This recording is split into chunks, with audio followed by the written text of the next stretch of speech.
Senhor esteja convosco. Ele está no meio de nós. Proclamação do Evangelho de Jesus Cristo segundo Marcos. Glória a vós, Senhor. Alguns dias depois, Jesus entrou de novo em Cafarnaum. Logo se espalhou a notícia de que ele estava em casa. E reuniram-se ali tantas pessoas que já não havia lugar nem mesmo diante da porta. E Jesus anunciava-lhes a palavra. Trouxeram-lhe então um paralítico carregado por 4 homens. Mas não conseguindo chegar até Jesus por causa da multidão, abriram então o teto, bem em cima do lugar onde ele se encontrava, e por essa abertura desceram a cama em que o paralítico estava deitado. Quando viu a fé daqueles homens, Jesus disse ao paralítico: Filho, os teus pecados estão perdoados.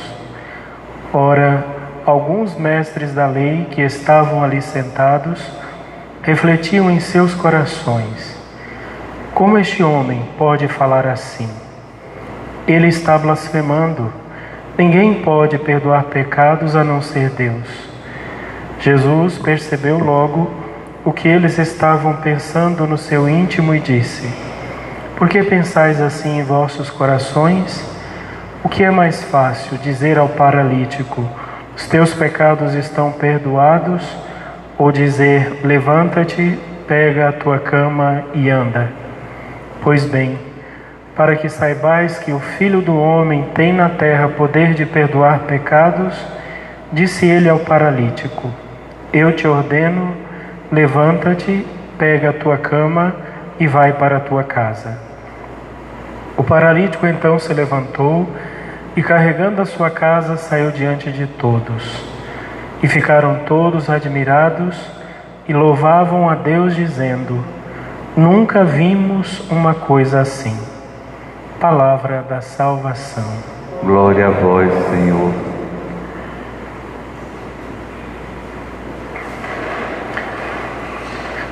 Queridos irmãos e irmãs, nós estamos fazendo um caminho. Estamos seguindo a Jesus, o Filho de Deus. E o Evangelho de São Marcos, ele começa já exatamente com esta frase: Evangelho de Jesus Cristo, Filho de Deus. E os discípulos que quiserem ser discípulos verdadeiros, eles vão ter que seguir a este homem, Jesus de Nazaré, o Filho de Deus. E aqui Jesus, como o grande mestre, ele vem anunciando o Evangelho, pregando a boa nova de Deus, mas fazendo com que as pessoas elas possam ir entendendo quem é Ele. Vai se mostrando, Ele vai se revelando até quando chegar na cruz e as pessoas olharem para Ele e disserem: de fato Ele é o Filho de Deus. Ele vai se revelando, Ele vai se mostrando. E aqui, hoje, ele mostrou uma característica que é própria de Deus: o poder de perdoar pecados. Só Deus pode perdoar pecados. E os judeus haviam aprendido isso desde muito tempo, desde sempre, né? Esta é uma faculdade somente de Deus. Nenhum ser humano pode perdoar pecados, só Deus pode fazer isso. E para fazer esse ritual de perdoar os pecados, eles faziam uma coisa assim absurda, né? Traziam os bichinhos, os animais até o templo de Jerusalém, sacrificavam os animais, levavam os pedaços das carnes ali para o grande altar do sacrifício, pegavam o sangue do bichinho, jogavam nas pessoas e aspergiam, e eles acreditavam que fazendo todo esse ritual, eles estavam perdoando os pecados, mas era um perdoar temporário, porque no próximo ano, na época da Páscoa, eles tinham que fazer de novo. Tinha anos que na época da Páscoa eles sacrificavam milhares de animais, bois, carneiros, pombos e uma série de coisas, carnificina no templo de Jerusalém.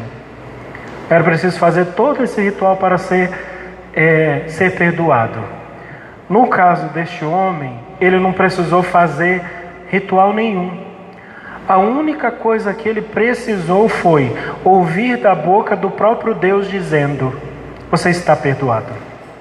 E é justamente esta frase, você está perdoado, que os fariseus não podiam aceitar, os mestres. Como assim ele diz que está perdoado? Por acaso ele acha que ele é Deus? Ele era Deus. E eles não conseguiam entender isso. Mas existem algumas condições aqui que são bem importantes a gente entender. O homem chegou paralítico. O que os amigos deles fizeram fizeram um sacrifício, abriram o teto da casa, puseram o homem lá dentro e disseram: Senhor, ele está aleijado, está aqui paralítico, faz ele sair andando. Jesus nem ligou para a paralisia dele, para o problema físico dele, porque para Jesus o coração era muito mais importante, a alma é muito mais preciosa, a alma é muito mais valiosa, e ao invés de apenas curar fisicamente aquele homem, ele cura a alma dele.